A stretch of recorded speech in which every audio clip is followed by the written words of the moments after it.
So the first stop on our journey through the evolution of drumming and the drum set is 1865. Now, why this particular date, 1865?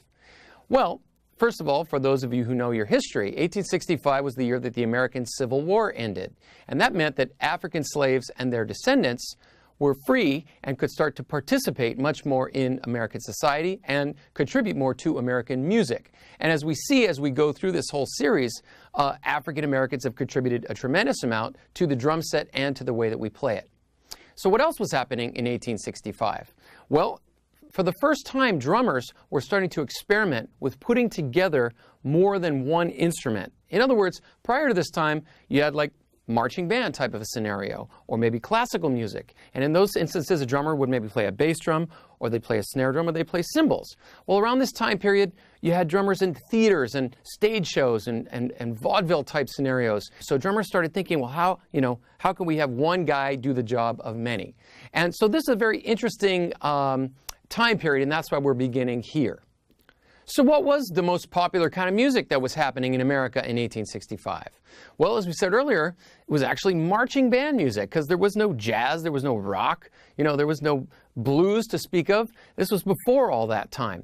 So you had marching bands, and the marching feel involved rudiments. It involved bass drum, kind of on 1 and 3, right? Boom, chick, 1, 2, 3, 4. So you had kind of this boom, chick thing going on. So the drummers that were taking this idea of playing more than one instrument at once were taking this concept of marching and started playing a bass drum and a snare drum together at the same time, but without a pedal. And they developed a really interesting technique called double drumming.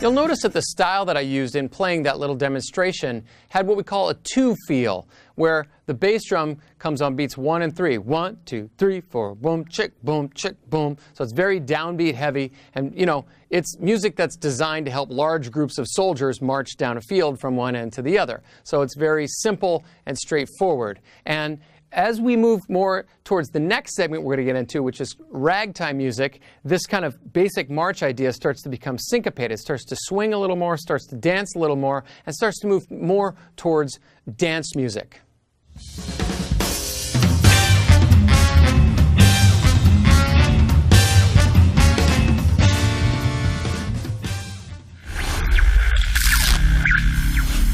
Who can tell me what made a drum set a drum set? The low boy. Kick pedal. Match grip. The sock cymbal. My name is Daniel Glass. I'm a drummer, author, and educator. In 1994, I joined a band called Royal Crown Revue. We were trying to figure out how to take the rebellious spirit of modern styles like punk and put it into big band and other roots music. We found out it was already there. I've been absorbed in this world ever since. I started researching the evolution of the drum set and the way that we play it. In the last dozen years, I've interviewed more than 60 different legendary drummers. I came to a startling conclusion. Perhaps more than any other instrument, the drum set is equipped to tell the story of America and American music. All of these immigrants coming from around the world brought their technology.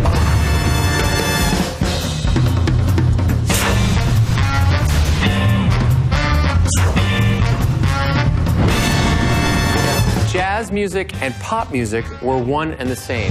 You could dance to it.